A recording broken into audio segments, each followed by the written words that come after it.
¿cierto? Cuando tenemos que sacar un tumor del riñón, cuando tenemos que extirpar el riñón, cuando tenemos que ver la obstrucción de la pelvis renal, eh, nos sirve como acceso muy excelente hacia la región posterior del abdomen. Entonces ya vamos a ver que la pared abdominal entonces tuviera una región anterolateral y una región posterior. Entonces, este abdomen está separado del tórax por el diafragma, y ya conocemos, y hacia la parte inferior también está separado de la pelvis por, sobre todo, por la presencia de una membrana, un tejido conectivo muy importante, como es el peritoneo. Entonces, el peritoneo es una membrana que tapiza la cavidad abdominal tanto por la parte anterior, inferior, posterior y superior. Yo lo comparo con una bolsa, ¿no? Y lo vamos a ver en el cadáver. Es tan importante esta bolsa porque este sería el peritoneo.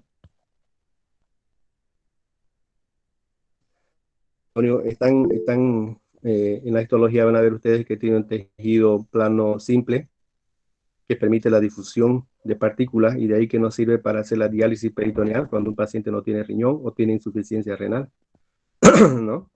Entonces, por un lado. Por otro lado, las vísceras que van a estar acá van a ser vísceras que empiezan su desarrollo, por ejemplo, el intestino, voy a poner en amarillo, el intestino a nivel embriológico. Hay un intestino anterior, un intestino medio y otro posterior. Entonces, este intestino, fíjense cómo está detrás de la bolsa del peritoneo. Cuando entonces este empieza su gran desarrollo, lo que hace es empujar la bolsa para formarse las asas intestinales. Entonces, este peritoneo es empujado por las asas intestinales, quedando él cubriendo las tripas, ¿no? Entonces, queda a ese nivel, dejando entonces un espacio hacia la parte posterior, ¿ya? Que correspondería a este segmento donde vamos a encontrar, por ejemplo, el riñón, el ureter, la pelvis renal y su ureter. Ya el intestino hacia la parte anterior se entra a la cavidad empujando la bolsa. Entonces da la apariencia que las tripas quedarían embolsadas. Sin embargo, lo que han hecho es empujar la bolsa y meterse para adentro, imaginarse a la cavidad, ¿no? Por lo tanto, este peritoneo, que es a nivel de los intestinos, es empujado hacia adentro, cubriendo entonces las asas intestinales, pero es el mismo peritoneo, por eso es que se llama peritoneo parietal, y este que está cubriendo la tripa, peritoneo visceral, que no es más que fue empujado desde atrás, ¿no? Entonces, de ahí que nos deja un espacio donde ustedes pueden entrar por la región anterolateral a operar, por eso una apéndice, que quedaría entonces el apéndice aquí, ¿no? Inflamada la apéndice. Yo no voy a entrarme a operar por la parte posterior, me queda lejísimo, imposible. Entonces, utilizo la región anterolateral del abdomen. Por eso es que es preciso saber la musculatura y verla en el cadáver, ¿no? Paso a paso. Por otro lado, si voy a operar riñón, me puedo entrar por acá adelante, sí, si necesito un gran espacio, pero si voy a operar, por decir pelvis renal, hay una obstrucción acá, la pelvis está dilatada, en la unión pielo-ureteral, ¿cierto? Y no pasa el chivi hacia el ureter, y peor no llega a la vejiga urinaria, entonces hay un nivel, voy a preferir el ingreso posterior, abriendo los músculos posteriores, caigo directo ahí y no estoy metiéndome con todo el triperío que hay en la parte anterior, ni siquiera molestando la cavidad peritoneal. Esta es una cavidad ¿cierto? Esa cavidad. Entonces, de ahí la importancia clínico-quirúrgica de conocer la musculatura de la pared anterolateral. Entonces, Doc, entonces, ¿sí? entonces los intestinos no están dentro del peritoneo per se, sino que están envueltos por encimita solamente. Exacto. Están dentro, son intraperitoneales, pero no están adentro sueltos, sino que se han entrado empujando al mismo peritoneo. Entonces tendríamos ¿Listo? como cuatro capas de peritoneo para llegar al intestino. O sea, la visceral y la parietal dos veces. Solo parietal, porque ya caigo a la cavidad, caigo a esta cavidad. Y ya las tripas están envueltas en el peritoneo, no preciso liberarlas. Ya es solamente cortar, porque eso se convierte en una capa más de las tripas. Tiene mucosa, submucosa, muscular, y más el peritoneo ya sería su capa serosa. Ah, ya, y aparte de eso, encima, encima más va el epiplón. El epiplón va por delante de ellos, por delante. El epiplón va como un mandil de lavar ropa, desde acá del colon transverso viene por acá, por delante. Ahí. Ah, ya, gracias. Ajá. Entonces, los músculos de la región anterolateral, vamos a ver la región anterior, tenemos dos músculos, uno principal que es el músculo recto del abdomen, que no es tan recto porque si lo vemos de frente es medio recto y si lo vemos de un costado es como un arco, depende de la barriga que tengamos. Si somos más barrigones, más arqueado nuestro recto. Y hacia la parte inferior vamos a tener el músculo piramidal, un pequeño musculito bien hacia abajo por encima del pubis. Luego vamos a tener la región lateral o anterolateral. Vamos a tener los músculos oblicuos, oblicuos del abdomen. Estos músculos oblicuos son el músculo oblicuo de afuera hacia adentro, el músculo oblicuo externo, el oblicuo interno y el transverso del abdomen. Entonces, empecemos a ver, vamos a ver que estos músculos rectos, el músculo recto externo, el recto interno, son rotadores, rotadores del tronco. Entonces, cuando yo quiero hacer cintura voy al gimnasio, empiezo a torcerme como exprimiendo una toalla para un lado, para otro. Ahí me ayudan los músculos externos, o oblicuo externo interno. Para ir al baño, a hacer cocó, ahí sí actúa el transverso. El transverso tiene que ver con la presión intraabdominal. Es tan importante este músculo transverso que sin él no podemos toser. Entonces, cuando a ver, tosan ahora, tosan, ustedes van a ver cómo contraen sus músculos abdominales. Es la prensa abdominal, el transverso del abdomen, es uno de los músculos más importantes en el mecanismo de la tos. Para ir al baño a pujar, peor si están estreñidos, ¿cierto? Para orinar, porque necesito presión intraabdominal después del vaciamiento pasivo de la vesical. Quiero orinar más, poco, aprieto, hago contracción abdominal. Entonces, es grave, grave. Hay una patología, después se las voy a mostrar en imagen, ahora no consigo, que se llama el prune belly. Búsquenla en internet, prune belly. O sería, en español también la conocen como ciruela pasa, abdomen en ciruela pasa. Abdomen, ciruela pasa. Van a ver cómo estos niños que nacen con una hipotonía, prácticamente con unas hilachas musculares, con una barrigota, como una uva, como una ciruela pasa, tienen grandes trastornos gastrointestinales tienen grandes trastornos genitourinarios. Es más, hasta los testículos se les quedan arriba en la barriga porque no hay presión que les ayude al descenso testicular. Ustedes saben que los testículos, en la embriología, los testículos están acá, ¿cierto? Y estos testículos tienen que ir descendiendo para salir y luego ubicarse en la bolsa escrotal.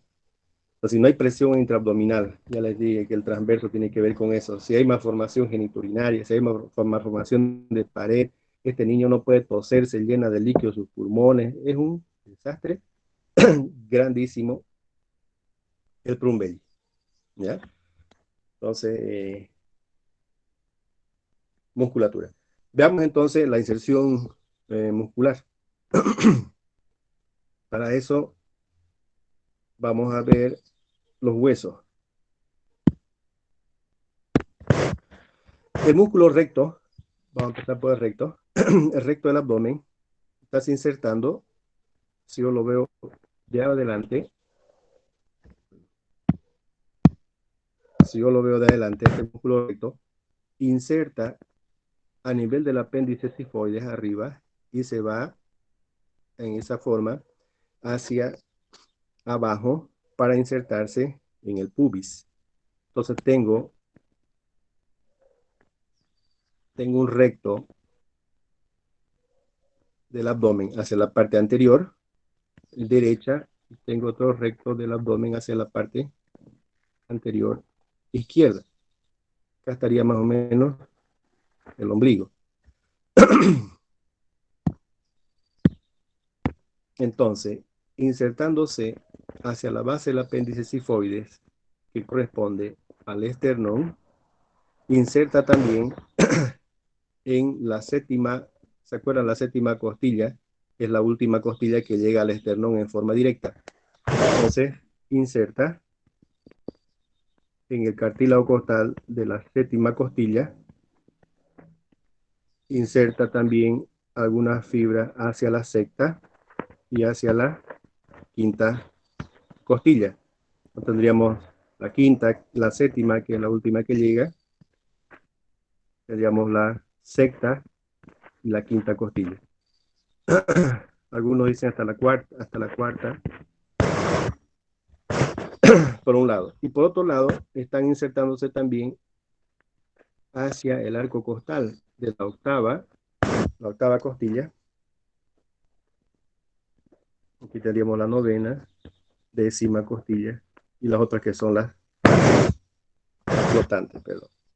Entonces tendríamos la octava costilla que llega con su cartílago hacia la séptima, no llega al esternón, la otra tampoco, la novena y la décima, ¿cierto? Y las otras quedan aquí flotando, la décima primera y décima segunda. Entonces, de esta inserción, este músculo se dirige hacia abajo para terminar insertándose en el pubis. Acá entonces está la sínfisis púbica, el cuerpo del pubis, el tubérculo del pubis, la cresta pectínea, la rama inferior, el isquio y el agujero obturado. Hacia el otro lado de la sínfisis púbica, el cuerpo del pubis, el tubérculo, la cresta del pubis, el tubérculo y la cresta pectínea, el isquio y el agujero.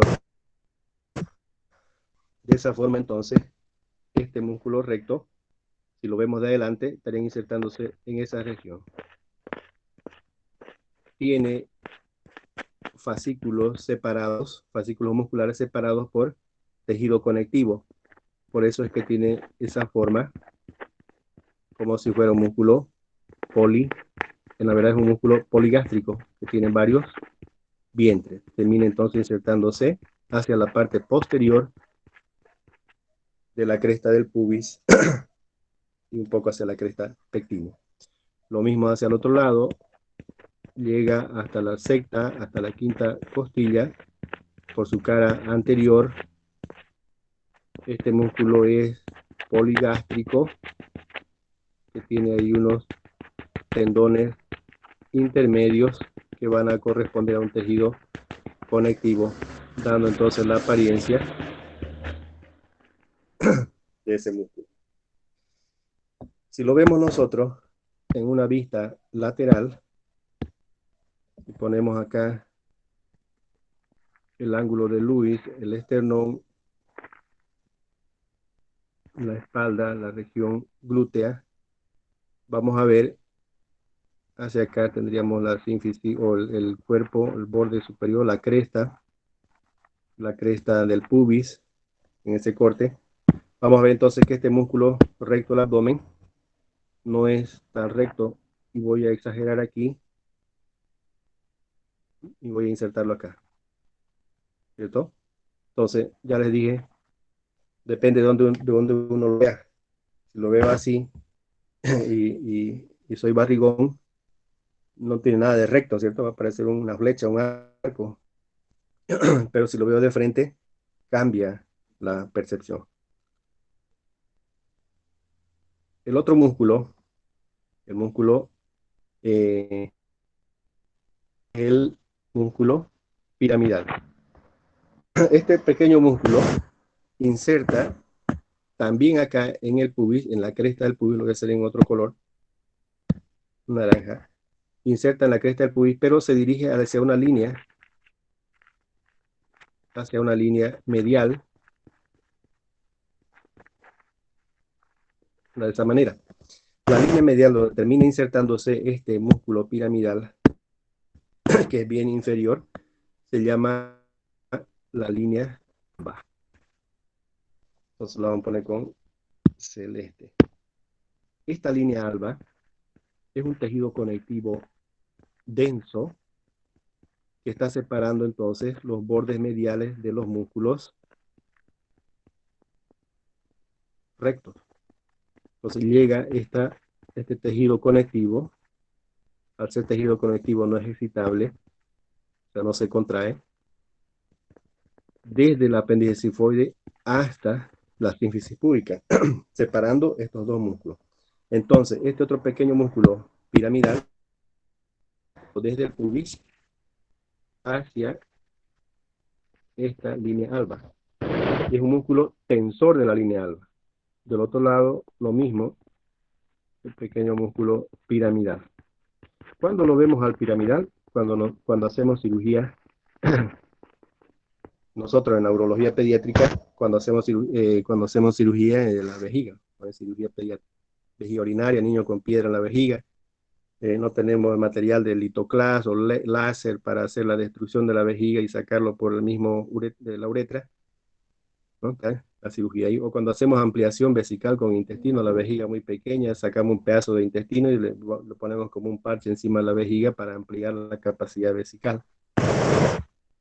Otra vez es cuando estamos de este músculo, es cuando los colegas de la ginecostetricia, ellos hacen su pan steel, ¿cierto? Su cirugía, utilizando esta región inferior para poder accesar al no. Entonces hacen un corte en la piel, en la gordura, y luego ya cuando llegan al tejido muscular, no cortan los músculos, sino que lo hacen separando a nivel de la línea alba, ¿cierto? Separando para un lado y para el otro, para tener acceso al útero. No es que corten en forma transversal los músculos, sino que solamente la piel, y por eso que ustedes ven la herida, la cesárea, en forma transversal, siguiendo la línea del bikini. Bien, si lo vemos en el plano lateral, tendríamos más o menos hasta ese nivel. Termina en la mitad entre el ombligo y el pubis, ¿cierto? En ese trayecto, en la parte media, hasta la mitad llega el músculo piramidal. Los otros músculos son los músculos oblicuos. Estos músculos oblicuos tienen gran importancia dentro de la cirugía. Primero, antes de pasar a oblicuos, si yo quiero hacer una cirugía, ¿cierto? Quiero hacer una cirugía, tengo el paciente con una peritonitis grave o tengo que hacer grandes accesos a la cavidad abdominal, puedo accesarla a través de un corte supraumbilical. Puedo hacerlo por un costadito del ombligo y hacerlo también infra hacer una incisión infraumbilical para abrirlo al paciente. En la cirugía de adultos, generalmente ese es el acceso cuando hay grandes peritonitis, ¿no? Ahora, hay otro acceso que utilizamos nosotros en la cirugía pediátrica, ¿no? Porque el abdomen del niño es más pequeño y generalmente el tejido es un poco más laxo, podemos nosotros operar y le realizamos una incisión transumbilical. Entonces cortamos solamente acá, a través de la cicatriz. Ya de por sí el ombligo es una cicatriz, ¿cierto? Entonces entramos nosotros y vamos a procurar nuestra, nuestra apéndice. Ahí está el ciego, acá está el apéndice. Entonces, como el abdomen del niño es menor y el tejido que está fijando la fascia y los ligamentos que están fijando al ciego son más laxos, nos permiten entonces entrar por el ombligo y poder sacar el apéndice, exteriorizarla y hacer nuestra cirugía acá afuera. Ligamos y luego lo largamos todo. O también utilizando solamente un solo puerto, ni siquiera con la paroscópica convencional, sino que utilizamos solamente una cámara, ¿cierto? La cámara del, de la cirugía laparoscópica y una pinza que metemos a través del mismo orificio umbilical. Llegamos con la cámara, miramos el apéndice donde está, metemos nuestra pinza al lado de nuestra cámara y vamos entonces y aseguramos el apéndice y nos las traemos al ombligo. Hay varios accesos quirúrgicos. En el adulto, no creo que, no sé si lo han hecho los colegas de la cirugía de adultos así, más ellos utilizan otros puertos, se meten otros trócares, ¿cierto? Ahí para ayudarse en cirugía laparoscópica.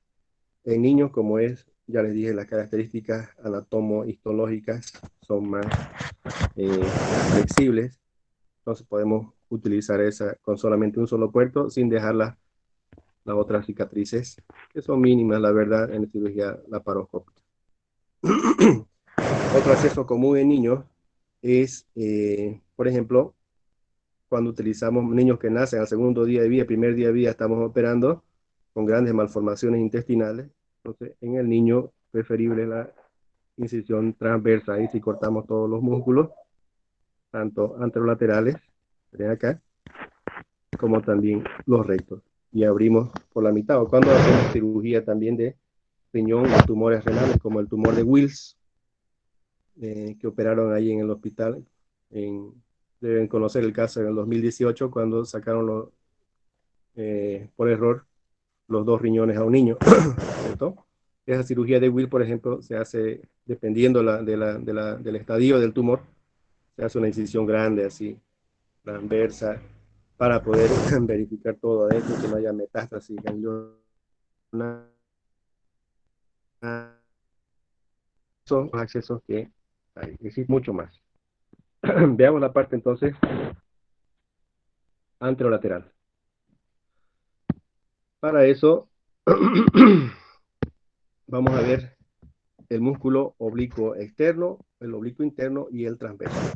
El músculo oblicuo externo tiene la característica que este músculo tiene sus fibras dirigidas de arriba hacia abajo, o sea, van en este sentido, de arriba hacia abajo. El músculo oblicuo interno tiene las fibras en sentido contrario, entonces van de abajo hacia arriba. Y el músculo, y esto es claro cuando uno ingresa a operar, ¿no? Ve las fibras, ve las hilachas de carne del músculo en ese sentido. Entonces va entrando plano por plano. Y el músculo transverso, como su nombre dice, tiene las fibras así, en forma transversas. ¿Listo? Músculo oblicuo externo, músculo transverso y músculo oblicuo interno. Esa es la disposición que tiene esta fibra muscular. Veamos el oblicuo externo. Entonces, el músculo oblicuo externo, vamos a insertarlo en las últimas costillas, en las 6 últimas costillas, o sea, a partir de la séptima costilla, 7, 8, 9, 10, 11 y 12, 6 costillas. Entonces, hacemos un perfil, el tórax, la región lumbar, la región glútea, el ángulo de Lewis, el esternón.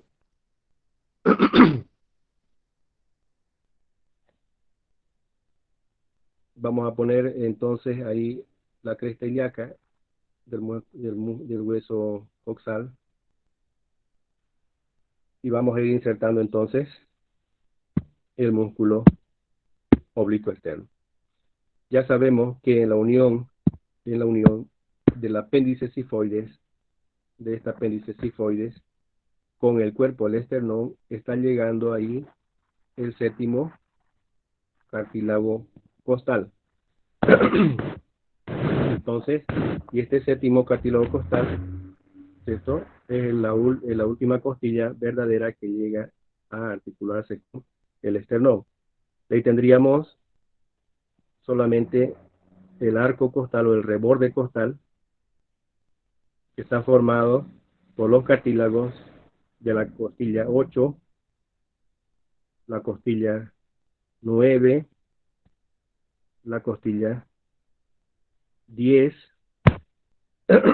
y acá ya tendríamos las que no llegan a tener su cartílago uniéndose al arco costal, la 11ª y la 12ª. Entonces, este músculo está insertando en las 6 últimas costillas el músculo oblicuo externo y viene en sentido de arriba hacia abajo, como mencionamos hace un momento. Entonces, estas fibras musculares van a venir en este sentido, insertándose entonces en las 6 últimas costillas. Este músculo desciende oblicuamente, por eso es oblicuo, y luego se continúa después de un trayecto muscular con un tejido conectivo, o sea, con una aponeurosis del músculo oblicuo externo. En la inserción costal, él tiene es como si entrecruzaran los dedos, con el músculo serrato anterior. Entonces, se dice que si ustedes cuando veamos el cadáver van a ver cómo están interdigitados la inserción costal de estos músculos. Entonces el serrato viene de acá de la escápula, es del borde de la escápula, y viene a interdigitarse entonces con la inserción de este músculo oblicuo externo. Ese es el músculo serrato anterior, que viene desde atrás, desde el borde espinal de la escápula, ¿no? Acá tendríamos la escápula. Ya saben que la escápula no está articulada hacia la parte posterior, ¿no? Es un hueso de la cintura escapular que no tiene articulación con el tronco, solo está fijada a través de estos músculos. Bien, entonces la región más inferior del músculo oblicuo externo es de tejido conectivo. Entonces se continúa con la aponeurosis del músculo oblicuo externo. Este músculo oblicuo externo con su aponeurosis debe llegar hacia, si lo pongo acá, ¿cierto? Debe llegar a insertarse en la línea alba. En la línea alba. Pero para llegar a la línea alba, tiene que atravesar a este músculo, al músculo recto anterior del abdomen.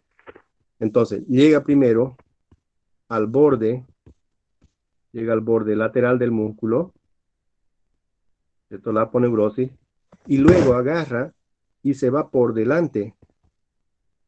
Entonces se va, como está insertando las últimas seis costillas, esta es dijimos que está la séptima, que está llegando directo al externo, entonces inserta ahí la parte muscular y la parte tendinosa se va por delante del músculo recto del abdomen para terminar insertándose en la línea alba. Solo pasa por delante, llega a su borde externo y se va por encima y termina insertándose. Entonces llega al borde externo, se va por encima y termina llegando a la línea alba. Lo mismo del otro lado, llega al borde externo y se va por encima. Llega al borde externo del músculo recto, se va por encima, o sea, anterior a él, y termina insertándose a nivel de la línea alba.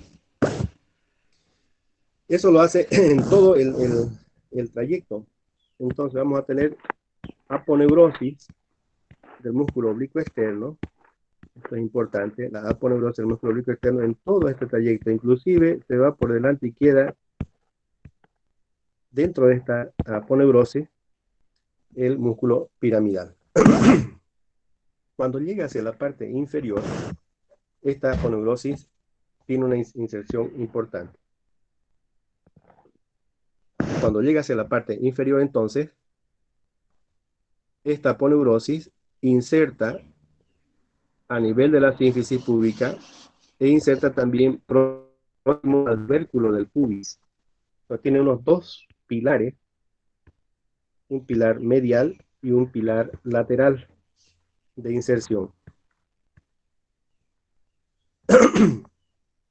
Pero también tiene otra inserción importante que lo hace a nivel de un engrosamiento que sufre él mismo, ¿cierto? De un engrosamiento que tiene esta misma aponeurosis, que va desde la espina ilíaca anterior superior, aquí la vamos a poner, la cresta y acá la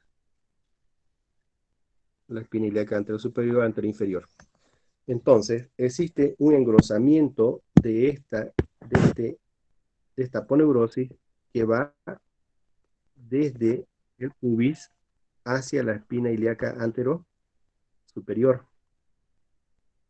Se engrosa y forma el ligamento, el famoso ligamento inguinal. Ese es el ligamento inguinal, que no es más que el engrosamiento de estas fibras del oblicuo externo. Entonces, cuando llegan las fibras del oblicuo externo, ¿cierto?, a insertarse y a formar este engrosamiento, aquí como que se abomban y medio que quieren rebasar al ligamento. Entonces quedarían así. Es como cuando uno está gordito, panzón, se pone el cinturón y la gordura. ¿Qué hace la gordura? O cuando se pone un brasier apretado, ¿qué hace la gordura? ¿No? Si se ponen un cinturón medio apretado acá, vamos a intentar diseñar, ¿cierto? Se ponen su cinturón, como el de Superman, colorido. Entonces la gordura agarra, y si son muy barrigones, la gordura empieza a escurrir por los costados, ¿cierto? Y vamos a tener la gordura que hace esta vuelta, se derrama por los costados, y acá en el cinturón queda teñida.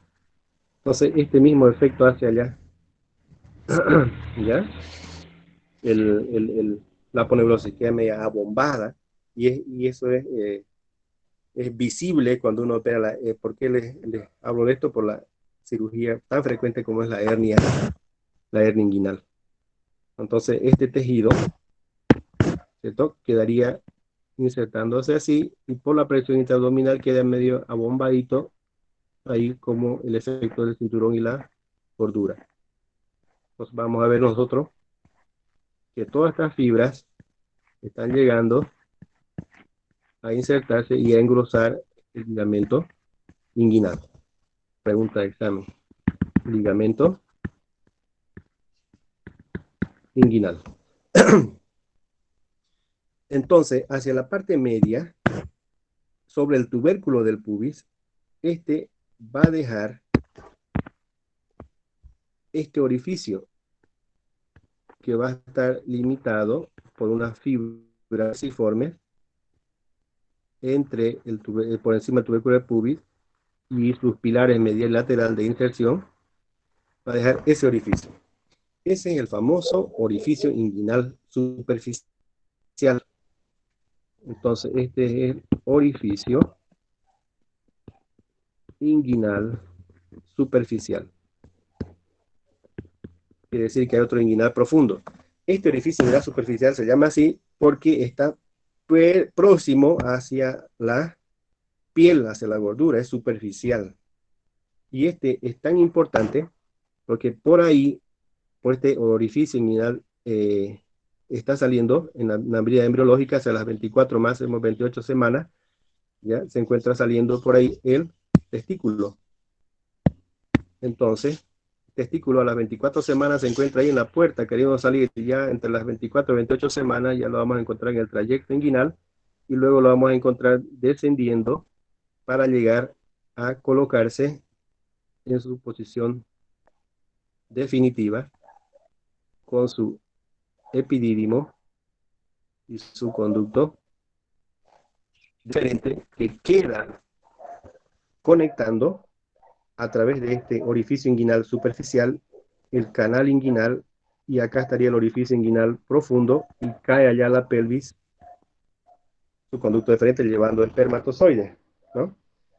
Entonces, este orificio inguinal superficial, vamos a ver que luego vamos a ver la efección inguinal, es importante porque va a estar comunicando la bolsa escrotal, esta bolsa escrotal con la cavidad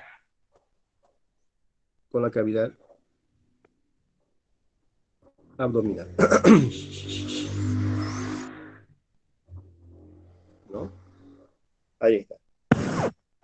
Entonces, ¿quién ayuda a formar la línea inguinal superficial? La aponeurosis del músculo oblicuo externo.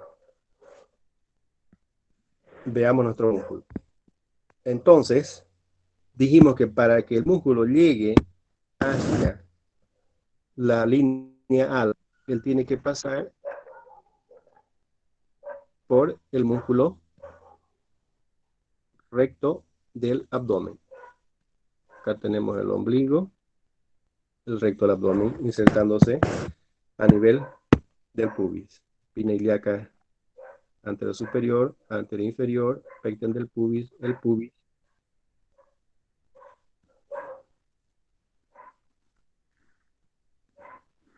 Así. Entonces, este músculo recto del abdomen está llegando a insertarse en el pubis. Ahí lo hice flaquito, no tan barrigón como este otro acá. Ahí se ve medio recto, ¿no? De un costado. Bien, esta aponeurosis entonces continúa, llega al borde lateral, se va por delante del músculo, ya saben, se va por delante y termina en la línea alba. Cuando llega entonces hacia la cresta del músculo, del hueso coxal, en la espina ilíaca anterior superior, él continúa y se va hacia el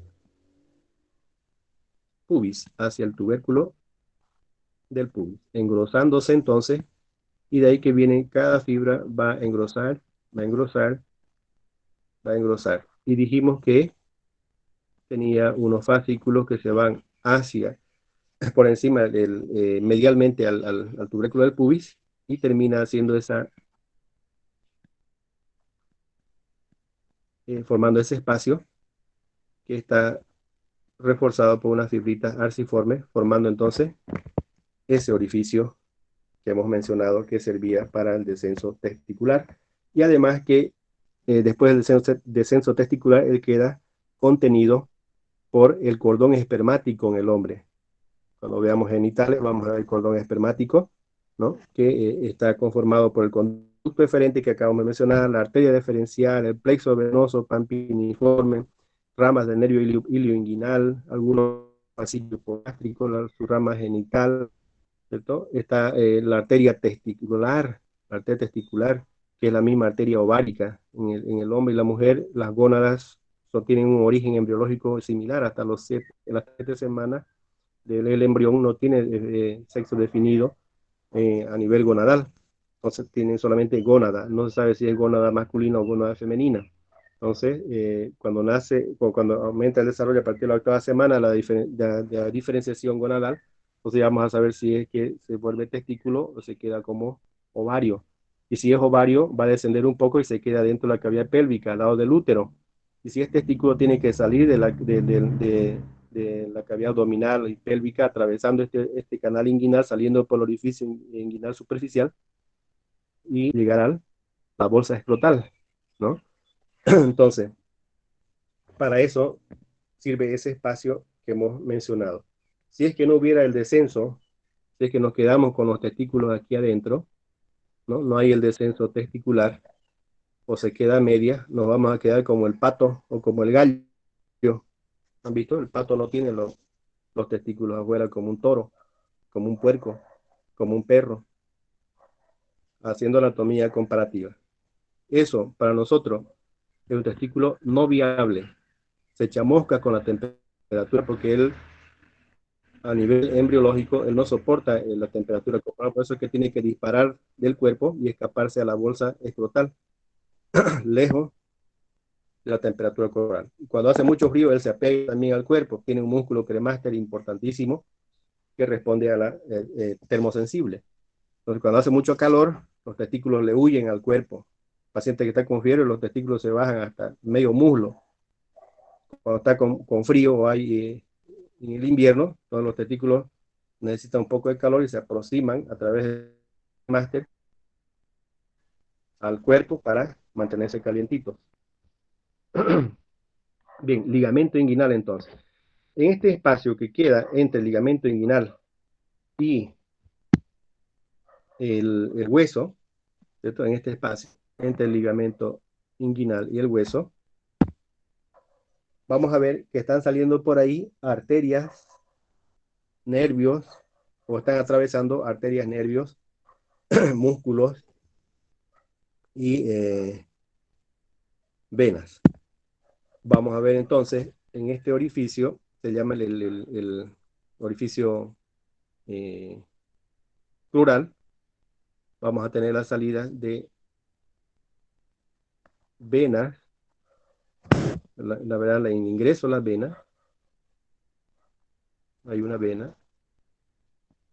Lateralmente vamos a tener la salida de la arteria femoral, este es el anillo femoral, ahí está la arteria femoral saliendo, la arteria femoral. Lateralmente el nervio femoral. Este nervio femoral sale un poquito más lateral que tendría en el nervio. Arteria, vena, arteria y nervio. Entonces, esto sería el vena, arteria y nervio. Van de adentro para afuera. ¿Por qué es importante saber la relación esta? Porque cuando colocamos vía central a un paciente, ya dijimos que teníamos como vena aquí la subclavia, teníamos la vena yugular, pero vamos a cambiar. ¿Recuerdan? La vena yugular interna en el cuello, tenemos la vena subclavia, ¿cierto? Para accesos venosos teníamos la vena axilar en la axila, la vena cefálica, todos que nos van a llevar hacia la vena cava superior, cerca del corazón, para centralizar un catéter. En este caso, cuando no tenemos ya acceso por esas venas, podemos utilizar la vena femoral. Entonces se coloca el catéter a través de la vena femoral. Podemos utilizar. Y ya sabemos que la vena es medial. Ahí podemos centralizar un catéter hacia la vena cava inferior, ¿no? Aquí ya no estamos con la superior, como en la yugular y en la subclavia, por ejemplo. Entonces, es un acceso venoso y debemos conocer que sale por ese anillo crural. Otro elemento que sale por ese anillo crural sería el músculo psoas, que también forma parte del abdomen, me olvidé ponerlo arriba, el músculo psoas. Este músculo psoas y el cuadrado lumbar, también me olvidé, ¿cierto? Luego lo vemos. Este músculo psoas sale por debajo de el nervio, vamos a poner en otro color mejor, sale por debajo del nervio, o sea, en relación al nervio crural. Entonces, este sale desde la región lumbar, viene por delante y luego se va a ir a insertarse al fémur. Entonces, este músculo acompaña a estos elementos. Van, vena, arteria y nervio femoral. ¿Listo? Este sería el músculo psoas. Psoas ilíaco, porque ya vienen los dos ilíacos. Enseguida lo vemos ese ahí. Entonces, de esa forma, está formándose otro anillo, ¿cierto? Fuera del anillo inguinal superficial, lo que es un anillo crural. Entonces, este anillo crural está formado, fíjense cómo hacia la parte posterior, este, este pilar lateral que tiene la inserción de la aponeurose del oblicuo mayor, forma un repliegue y hace un anillo. Lo mismo hacia al otro lado, el ligamento inguinal manda una fibra de tejido conectivo hacia el músculo psoas-ilíaco, formando entre ellos este anillo, porque también da una reflexión posterior sobre la cresta pectínea, formando este ligamento pectíneo, este ligamento medial y este ligamento lateral, haciendo entonces un anillo crural, por donde están atravesando los elementos que hemos mencionado.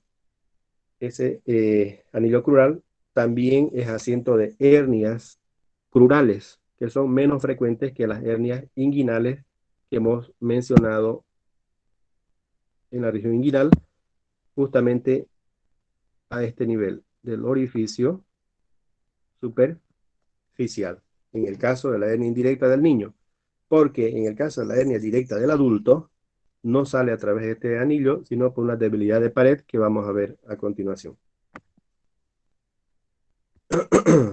Veamos el músculo oblicuo interno.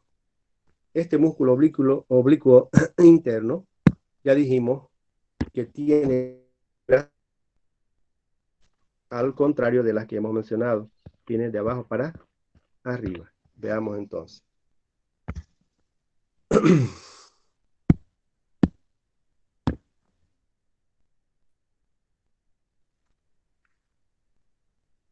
Hacemos ahí el pescuezo, el ángulo de Lewis, el esternón, la espina ilíaca anterior superior, anterior inferior, la cresta del, del pubis, espina ilíaca posterior superior, posterior inferior, cotóbara isquiática menor, mayor, y así. Entonces, vamos a insertar este otro músculo, el músculo oblicuo interno. El músculo oblicuo interno va de abajo hacia arriba y él está insertándose en los 2/3 anteriores de la cresta. Va de abajo hacia arriba, ¿no? De abajo hacia arriba. Aquí le pondríamos el músculo, ya en otro barrigón, el músculo recto del abdomen. De la espina ilíaca anterior superior, también tenemos el ligamento inguinal. Así. Entonces, el músculo, desde esta inserción ósea, también está se insertando en el tercio lateral, de del ligamento inguinal. Cuando llega al tercio lateral del ligamento inguinal, este músculo se topa ahí con la inserción del otro músculo que vamos a ver, que es el músculo transverso. Entonces las fibras terminan medio que dejándose influenciar por la dirección del transverso y van a terminar ellas haciendo esta forma. Entonces se deja manipular y van a terminar insertándose así con la fibra del transverso. ¿Cierto? El transverso viene, ya dijimos, así de forma transversal. Entonces a lo que sale el transverso, también tomando inserción común estos dos en el tercio lateral del ligamento inguinal, entonces terminan haciendo esta operación.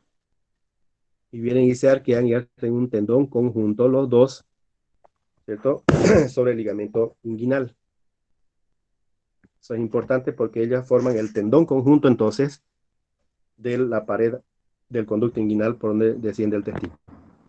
De esta manera, estas fibras, voy a intentar borrar esto aquí, okay, del transverso. Estas fibras ascienden en un trayecto corto y van a ir a terminar insertándose las fibras más posteriores hacia las costillas.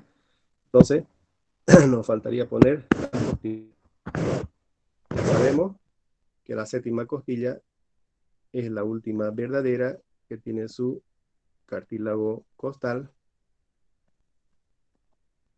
la octava, novena, décima,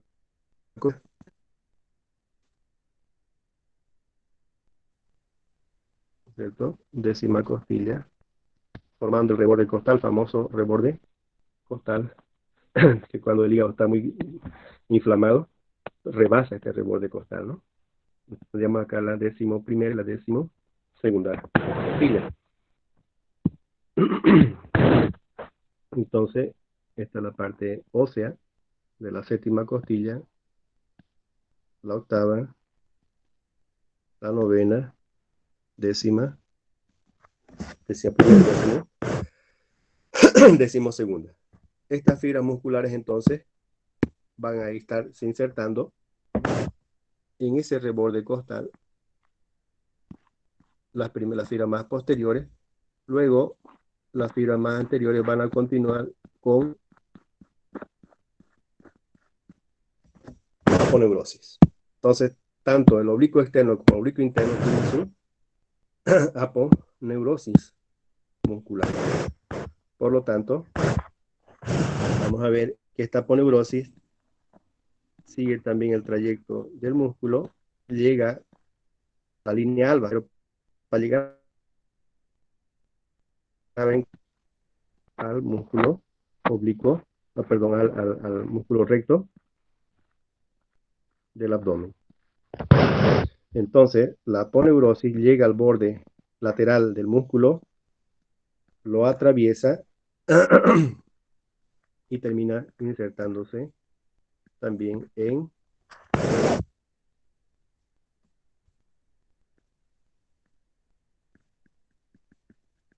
la línea alba. Esta sí tiene una disposición algo especial. El músculo, entonces, cuando llega el músculo oblicuo interno, que ya dijimos que va de abajo para arriba, ¿cierto? Cuando llega este músculo oblicuo al borde lateral del músculo recto del abdomen, este músculo se desdobla, esta fascia, perdón. Una se va por detrás del músculo y otra se viene por delante. Entonces, abrazando a este músculo. Vamos a tener entonces las fibras que se van, o una hoja que se va por detrás, llega a la línea alba, y la otra que se va por delante. Esto acontece en la parte superior del abdomen, porque en el cuarto inferior, por debajo de acá, de que dijimos el ombligo, ¿cierto? En esta línea, por debajo del ombligo, ya cuando llegan las fibras hacia acá, hacia el borde lateral del músculo recto del abdomen, estas se van por delante. Entonces, todas terminan yéndose hacia, ya no se están desdoblando como por encima del ombligo, ¿cierto? Entonces terminan todas yendo a cubrir la parte anterior de este músculo, del recto del abdomen. Esa es la particularidad que tiene esta aponeurosis del músculo oblicuo interno. Entonces, tiene una hoja que se va por encima y otro que se va por debajo. Encima, debajo, encima, debajo. Ya, pero acá cuando llega a la parte inferior, sí se van todas por la parte anterior del músculo recto del abdomen y termina insertándose hacia la línea alba. El otro músculo es el músculo transverso. El músculo transverso del abdomen dijimos que tiene sus fibras en sentido transversal. Entonces vienen desde atrás hacia adelante y dijimos que era el músculo que tenía que ver con la presión intraabdominal. Músculo para defecar, para toser, para gritar, para hacer presión intraabdominal. Entonces, veamos la inserción de esta acá. Si ponemos mal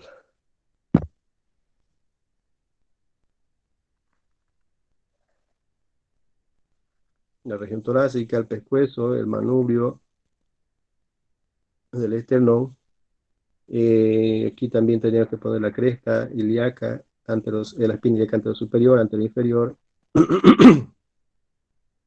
posterior superior, posterior inferior. Ya. En ese esquema vamos a poner la inserción de nuestro músculo oblicuo o músculo transverso. Entonces, este músculo transverso tiene una amplia inserción desde la parte posterior. Entonces, está insertándose a nivel de la parte interna, esta vez ya no por fuera. Aquí dijimos, por ejemplo, que se interdigitaba con la fibra del músculo el músculo serrato. Acá estaba el oblicuo interno, estaba insertándose también en el arco costal. Ahora ya no le queda más espacio que este transverso que insertarse por dentro de la cara medial de las costillas, de las últimas 6 costillas. Entonces va a insertarse ahí por dentro y allá por dentro ustedes saben que se encuentra el músculo diafragma. Entonces, cuando vimos el diafragma, también este diafragma estaba insertando, ¿cierto?, en la parte interna de las costillas. Por lo tanto, este músculo transverso se interdigita. Ya vean dos interdigitaciones. Una acá con el oblicuo externo y acá estamos viendo otra con el diafragma, el transverso. Llega hacia la parte lumbar, ahí no hay más costilla, entonces agarra e inserta en la fascia tóraco-lumbar. La fascia tóraco-lumbar es una fascia que comunica la región lumbar en las apófisis transversas de la región lumbar, inserta también en la parte posterior, el tercio posterior de la cresta del hueso ilíaco, inserta también entre el tubérculo y el ángulo de las costillas, o sea, en todas las costillas, y llega hasta el pescuezo, esta fascia tóraco-lumbar, y se continúa ahí, se confunde con la fascia cervical superficial. Acá hay una fascia cervical superficial que envolvía el esternocleidomastoideo, el músculo trapecio, entonces hasta ahí, hasta la fascia cervical superficial, llega esta fascia tóraco-lumbar. ¿Ya? Entonces, este músculo transverso está insertando en la fascia toracolumbar, ahí, la fibra muscular toracolumbar, lo hace también en el tercio posterior de la cresta ilíaca, sobre todo, perdón, tercio medio y tercio anterior, porque el tercio posterior está ahí ocupado por la aponeurosis toracolumbar. Entonces, inserta también en el labio medial o labio interno de la cresta. Y dijimos que llegaba también a insertarse al tercio lateral del ligamento inguinal.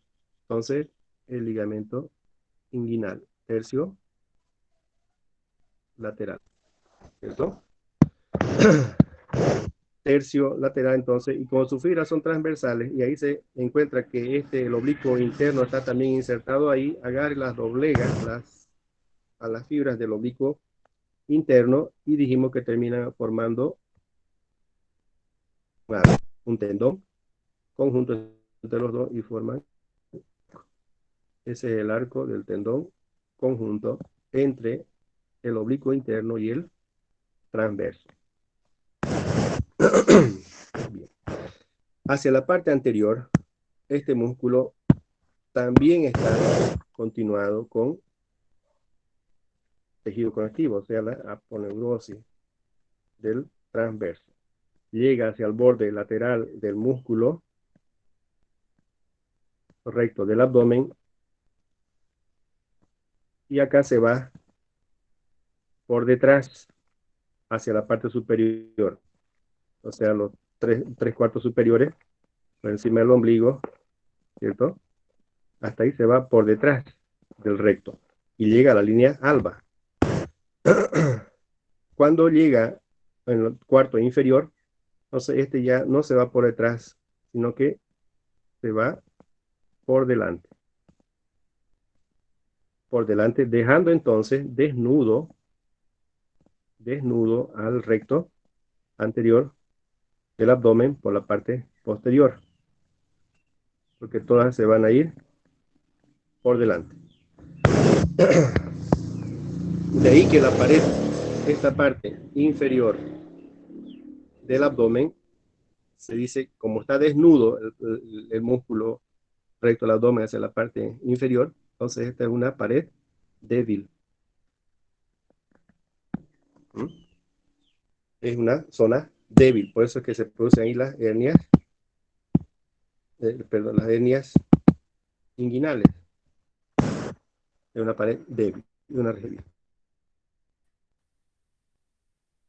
Nosotros transversal, ahora estos músculos en un corte de esta manera, si yo corto los músculos rectos, una línea axial, un corte axial que pasa por los músculos rectos, vamos a tener que, tengo aquí en este corte axial, todo chueco, ¿cierto? Voy a tener un músculo, el otro músculo, el músculo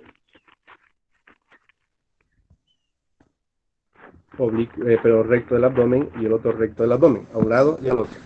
Entonces, en este corte transversal, vamos a ver lo siguiente. Tengo un músculo y tengo el otro músculo. En un corte por encima del ombligo y en otro corte por debajo del ombligo también tendría músculo recto y músculo recto del abdomen. Acá vamos a ver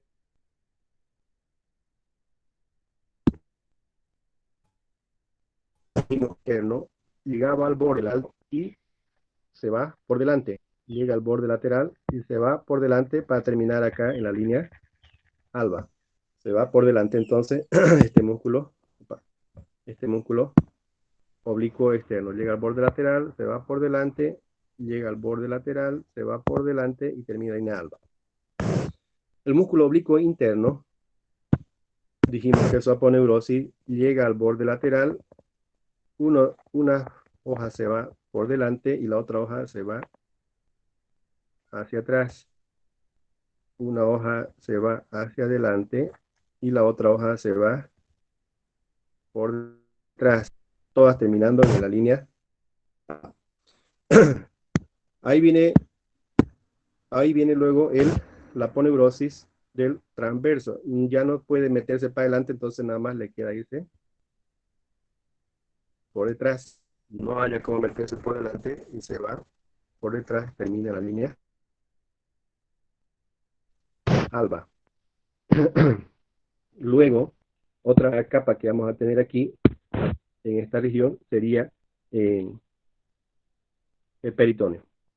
Pero lo vamos a dejar después, no nos vamos a confundir con eso ahora. Veamos el corte axial, este corte axial por debajo del ombligo. Entonces, voy a tener oblicuo externo, llega al borde lateral y lo pasa por delante. Llega al borde lateral, pasa por delante y termina la línea alba. Oblicuo interno. Este oblicuo interno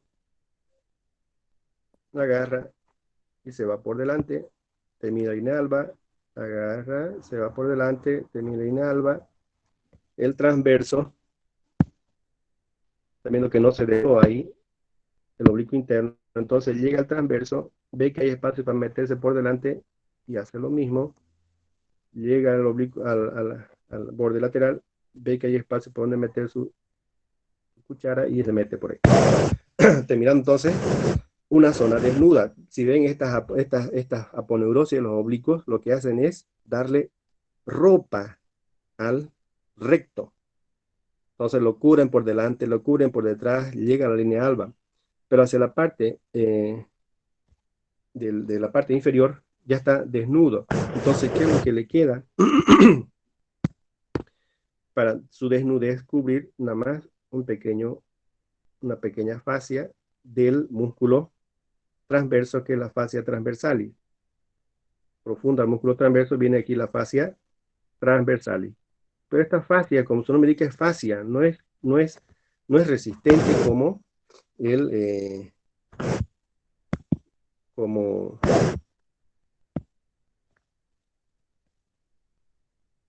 ahí la voy a poner, fascia transversal para separar.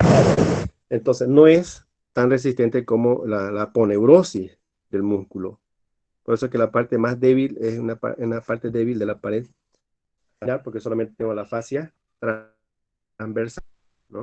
Después de la fascia transversal y ya me queda la bolsa que yo le llamo, que es el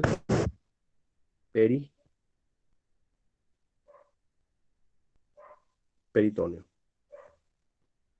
¿no? Acá tendríamos entonces la bolsa también de peritoneo, un conectivo importante.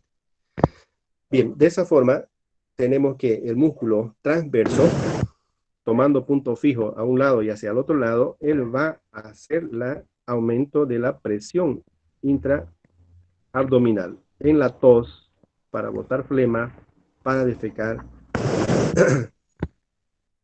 etcétera. Músculo de la presión abdominal. Y este músculo es también el responsable de aumentar la presión abdominal, ¿cierto? En forma brusca, por ejemplo, en adultos, y provocar hernias, porque las tripas no hayan para dónde disparar, aumentó la presión intraabdominal y empiezan a buscar la parte más débil. La parte más débil, la parte inferior de la pared a nivel de la región inguinal. Entonces, por ahí se pueden producir las hernias del adulto, que son por debilidad de la pared, a diferencia de la hernia del niño, que es por defecto del conducto peritoneo vaginal, defecto de cierre peritoneo vaginal, entonces por el anillo inguinal profundo y terminan exteriorizándose por el anillo inguinal superficial y llegando hacia la región inguinal y inclusive hasta la bolsa escrotal. Veamos entonces eh, la región inguinal para terminar hoy con ese mismo. Entonces, fíjense, entre el tendón conjunto del músculo oblicuo interno y el transverso, vamos a tener allá en el fondo, lo voy a poner en amarillo, voy a tener aquí en el fondo solamente la fascia transversal o la fascia transversalis, cubriendo este orificio, ¿no? Entonces, esta fascia transversalis va a ser la única pared que tenga en la región posterior del conducto inguinal en esta porción. Veamos entonces cómo esta fase transversal es débil, ya le dije, no es como una aponeurosis, pero hacia la parte media tenemos la inserción del tendón conjunto en el pubis. Ahí está, el conjunto haciendo eso ahí. Entonces, cuando se produce la hernia, vamos a poner acá un poco de tripa. Cuando se produce la hernia, el intestino sale del abdomen, en el caso del adulto, y él busca la parte más débil. La parte más débil de esta pared más profunda del abdomen no es la región muscular, sino es esta región que está en amarillo, ¿cierto? Entonces, por ahí, por la debilidad de la pared, empieza a salirse la tripa en el adulto. Dependiendo del grado, vamos a tener una hernia inguinoescrotal o inclusive hasta el escroto, saliendo contenido intestinal por esa región. Entonces, si yo hago una ampliación de esto, voy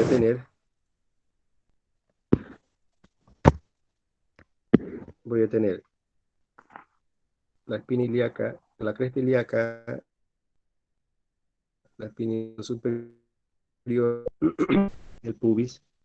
Entonces tengo acá el ligamento inguinal, este ligamento inguinal, que es engrosamiento de la aponeurosis del oblicuo externo. Entonces, este oblicuo externo, que tiene su aponeurosis, que está llegando acá, y que se abomba, ¿no? Sería la pared más superficial de este conducto inguinal que estamos intentando explicar ahora. Entonces, voy a tener un conducto inguinal que comunica la región escrotal con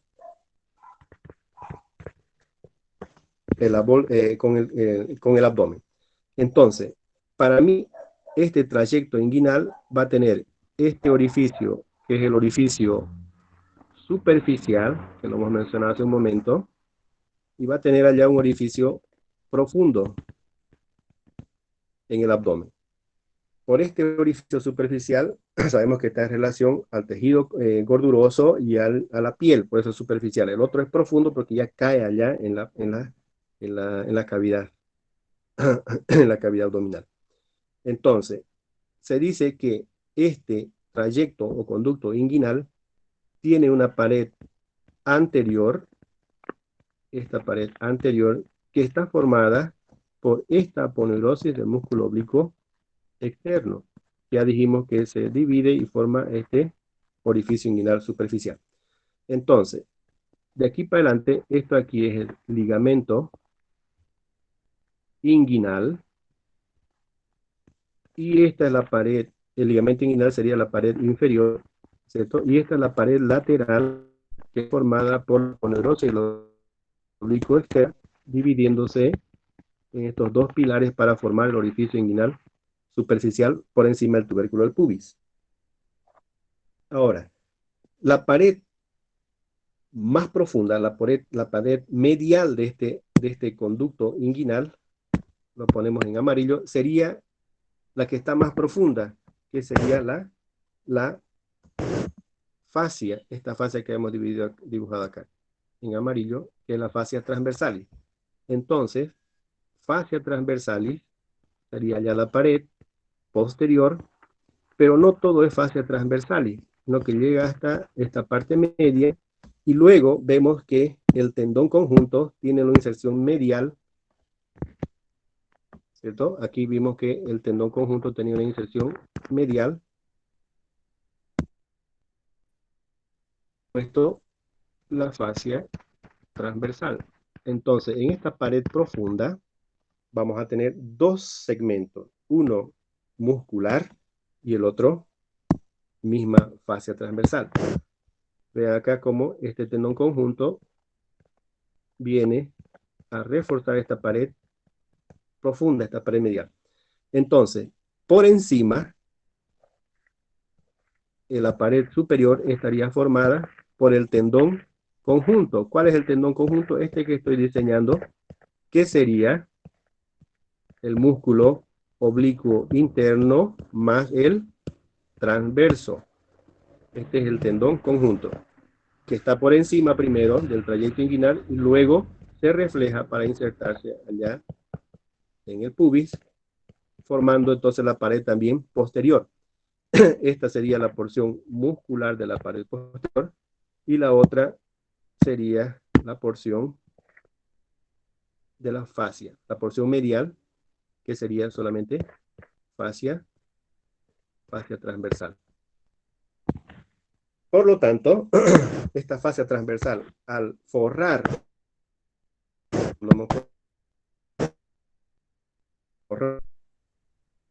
la fascia transversal por detrás, forrando ahí la parte inferior del abdomen, ella también va a hacer lo siguiente: forra este orificio inguinal superficial, profundo, pero hace una invaginación, ¿cierto? Hace una invaginación,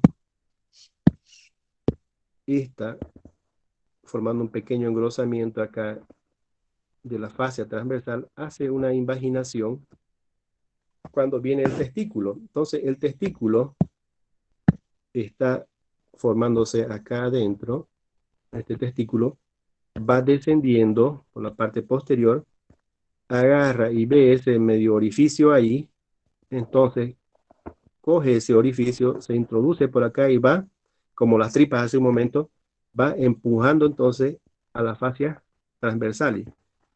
Llega al orificio inguinal superficial, a las 24 semanas ya sale, atraviesa esto, ¿no? Y vamos a tenerlo en el trayecto inguinal, la parte superior escrotal y por último en el escroto. Entonces, ¿qué hizo con la fascia transversal? La arrastró, se la llevó por delante. Pero este descenso testicular no es por un acaso. Primero, ayuda a la presión intraabdominal, con certeza, pero también tiene que ver con un ligamento que va atrayendo, como rieles de un tren, va atrayendo al testículo. Sobre este ligamento, sobre esta riel, él va descendiendo. Este es el gubernaculum.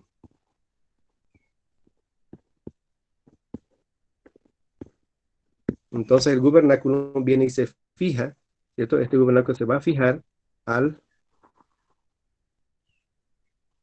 a la pared del escroto. De ahí que el testículo sigue ese trayecto, va arrastrando, se va a quedar entonces embolsado, se va a quedar embolsado en la fascia transversal que fue arrastrando. Por lo tanto, esta fascia transversal se va a convertir en una fascia espermática,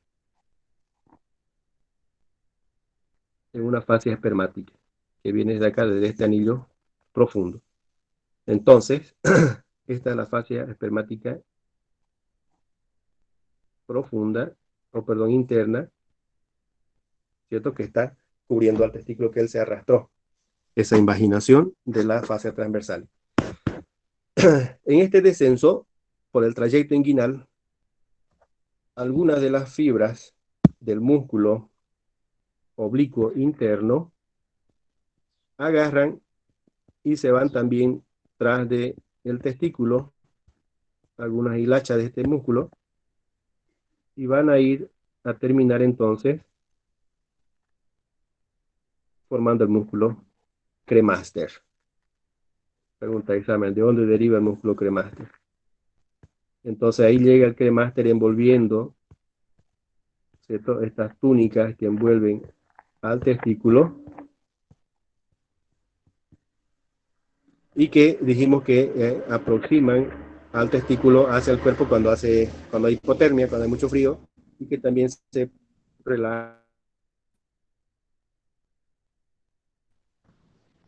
liberando liberando a los testículos.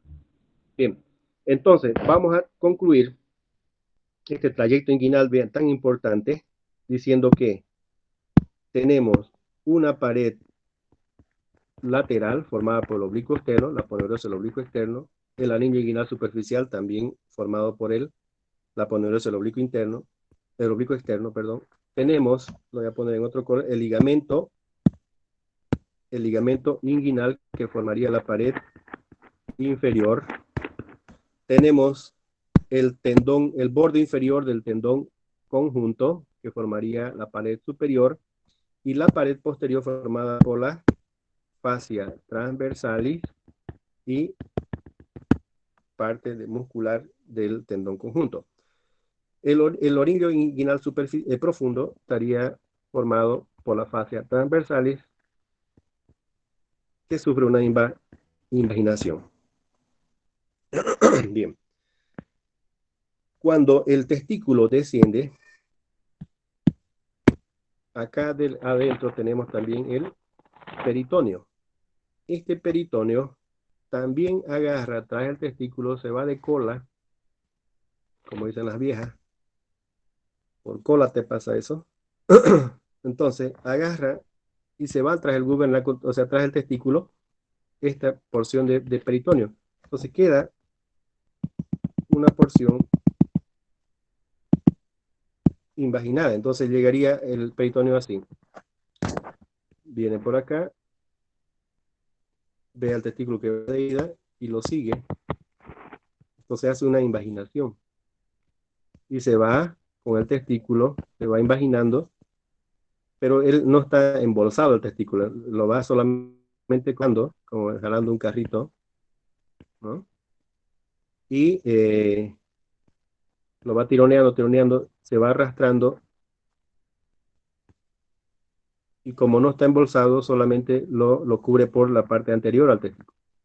O sea, lo envuelve anteriormente y continúa así de finito, ¿no?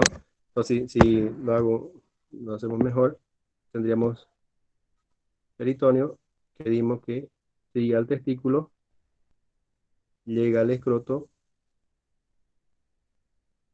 y continúa formando este conductito.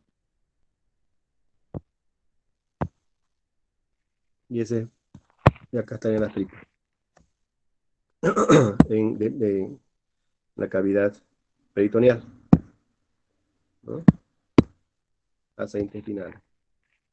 El testículo está descendiendo por acá, se arrastra, se va llevando peritoneo y luego ya termina acá en la bolsa escrotal. Ahí tiene su epidídimo, su conducto deferente, que ya entra ya hacia la cavidad.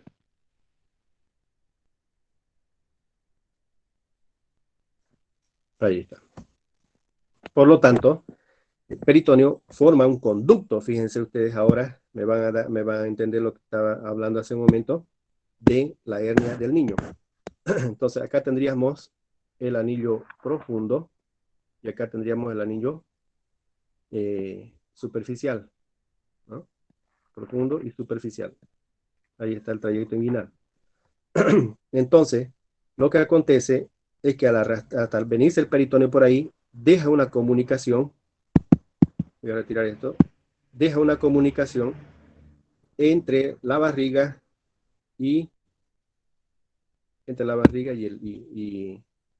y el escroto, fíjense. Entonces, acá hay líquido para que las tripas no se restrujen una contra otra, líquido peritoneal. Entonces, hay un conducto que deja entonces salir líquido hacia esta región. Este es el famoso conducto peritoneo vaginal, pregunta de examen. Conducto peritoneo vaginal. ¿Ya? Ese conducto peritoneo vaginal, al momento del descender del testículo, debe cerrarse. Ese conducto peritoneo vaginal debe cerrarse, de lo contrario va a salir líquido, opa, y se va a llenar de líquido el escroto del niño. Eso se llama hidrocele, ¿no? Hidrocele, cuando se llena el líquido. Pero si este conducto peritoneo vaginal continúa abierto, aumenta la presión intrabdominal del niño, berrea, entonces lo que va a hacer es, ven este agujero libre ahí, las tripas se van a meter por ahí. Y si fuera mujercita, se sale el ovario por ahí, ¿no? En el hombrecito, las tripas, en la mujercita, lo más común, el ovario. Y se sale por este conducto permeable, por este conducto peritoneo vaginal permeable. Eso se llama la hernia inguinal indirecta, porque está saliendo por el orificio de inguinal profundo. ¿Ya? Hay una manera de clasificar que ahora la vamos a ver, pero esta es el niño. Si el orificio del conducto peritoneo vaginal no se ha obliterado, no se ha cerrado, continúa esa comunicación, sale el líquido, se llena de líquido. Si es más grande el orificio, se sale la tripa. Si sale líquido es hidrocele. Si sale tripa ya es hernia. Hidrocele, líquido, hidro de agua, ¿no? Y se le llena la bolsa escrotal al niño. Entonces, conducto peritoneo vaginal debe ocluirse y quedar solamente un cordón. Se cierra en los tercios proximales, quedando entonces abierto hacia la parte inferior, formando, como hemos visto en las tripas hace rato, que me preguntaban, ¿no? Las tripas, como decimos al inicio, ¿las tripas están forradas por peritoneo? Sí. Entonces, ya ven que el testículo también está forrado por peritoneo. Este sería el peritoneo que está alrededor de la pared escrotal, ¿no? Aquí está el escroto. Entonces este sería la membrana o la capa vaginal en relación a la pared, sería la pared, la hoja parietal, y la otra que está en relación, otra que está en relación al testículo, sería la hoja visceral, al testículo. Entre estas dos hay una cavidad que se encuentra líquido, ¿cierto? Para evitar la fricción, y de ahí que uno puede agarrar el testículo y manipularlo, rotarlo sobre esta fascia, sobre esta serosa. ¿Están viendo? De ahí que va el testículo para un lado, para el otro, no puede examinar, incluso hace una ecografía al paciente, ecografía testicular. ¿Listo? Bien. Cuando hace un momento, ¿dónde está en todo garabato? Ande, anda. A ver, a ver. Lo borré, no creo. Sí, aquí.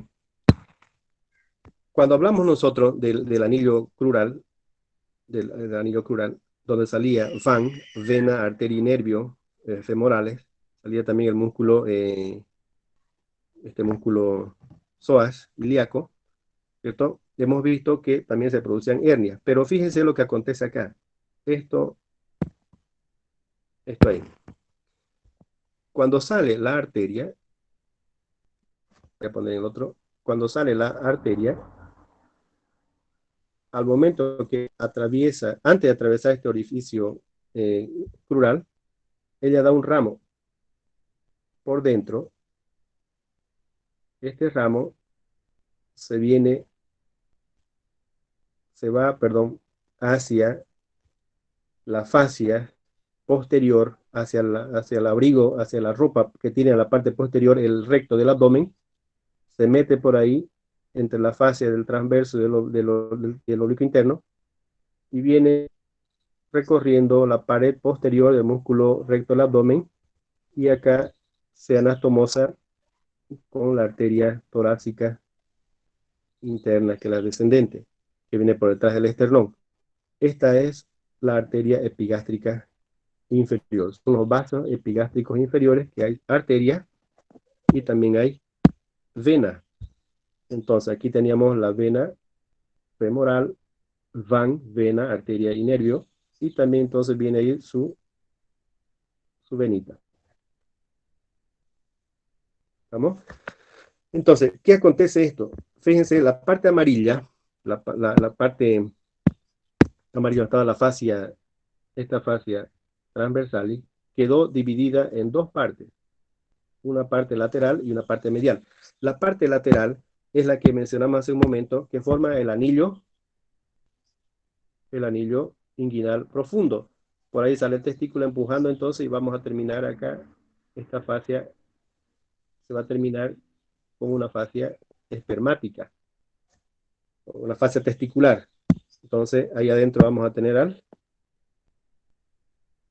testículo con su conducto deferente y demás. Entonces, es fuera de los vasos epigástricos inferiores. Pregunta de examen. Esto es por fuera, es lateral a estos vasos, ¿cierto? Esta es la hernia del niño.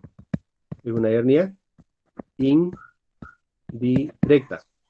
La hernia del adulto sale por la parte medial a los vasos, o sea, por esta región amarilla que quedó medial a los vasos. Por acá, la hernia del adulto. Entonces, la hernia del adulto es una hernia directa. Una hernia directa. Ahí la diferencia anatómica entre operar un adulto y operar un niño. ¿Listo? Hernia inguinal directa en el adulto, hernia inguinal indirecta en el niño, y esos vasos son lo que decimos la clasificación de las hernias.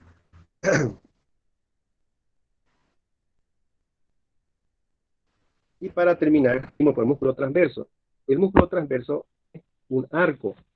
Este arco es fundamental. Fíjense, este arco es fundamental. Cuando uno tose o cuando uno va al baño a pujar, lo que hace es contracción del músculo oblicuo, perdón, eso. Entonces, este músculo transverso de las cámaras fotográficas, ¿no? Que cuando se cierran, ¿no? Disminuye la luz, cierran y luego abren otra vez, etcétera. Entonces, lo que hace este arco es restarse. Este es fundamental en el mecanismo de la hernia. Lo van a ver en cirugía. Yo lo pregunto mucho en alumnos de cirugía 1. ¿Ya? ¿Por qué entonces el arco, dejando esa pared débil, ¿cierto? El músculo transverso y el oblicuo interno, al momento de uno hacer fuerza, lo que hace es contraer el músculo transverso y esto se enresta, disminuyendo entonces el orificio. Vean cómo cubre este orificio, excepto, claro, que no lo ahorca, no va a ahorcar al cordón espermático que está saliendo por el orificio inguinal profundo. En el hombre, la mujer necesita el ligamento de ese contenido. Cordón espermático del hombre, ligamento redondo en la mujercita. ¿Cierto? Entonces, ¿qué acontece con este músculo? Vayan al baño ahora mismo, o posan, van a ver cómo esto se va a contraer y va a disminuir esta debilidad de la pared. Cuando la persona engorda mucho,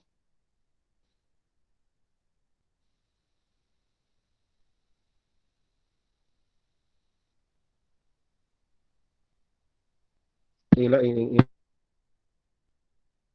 el adulto puede ser pues, la hernia, y de punto, entonces a que esto se cierre como un diafragma y la gordura atrás, estorba, no va a ver entonces este arco que baja, entonces va a quedarse libre ahí, quedarse libre, por lo tanto va más directa en adulto. También de 8:59. Bueno, no me dio tiempo para terminar musculatura, lo vemos el próximo jueves y ya nos entramos me falta el cuadrado lumbar y músculo psoas. ¿Está bien hasta ahí? ¿Todo claro? Ah, sí, todo claro. Doc, ya me fijé el horario. Al D3 con el auxiliar Uber nos toca anfiteatro el jueves de 8 a 11. Y aparte hay un recuadro en blanco que supongo que no hay horario asignado ahí ¿Qué día para es ese? anfiteatro. El ¿Qué jueves. día? El día jueves, Jueves, pasado mañana. en la mañana. Sí, o sea, como para, sí, pasado mañana, como para acabando la clase, entrar directo al anfiteatro. Acabando la clase teórica. Ya, pueden los de D1, D2, D3, está por ahí, para que De, veamos estos de músculos. uno creo que está el de uno creo que está el lunes y de dos está, si no me equivoco, el jueves en la tarde. Jueves o miércoles en la tarde. Jueves. Mm. Pero el jueves, La clase de anfiteatro más inmediata es la de mi grupo, el de tres. y los otros grupos ese día para que estemos por allá. ¿Alguien de esos grupos? ¿O tienen clase ¿A qué hora, perdón, está doctor? de ese grupo? Jueves en la mañana.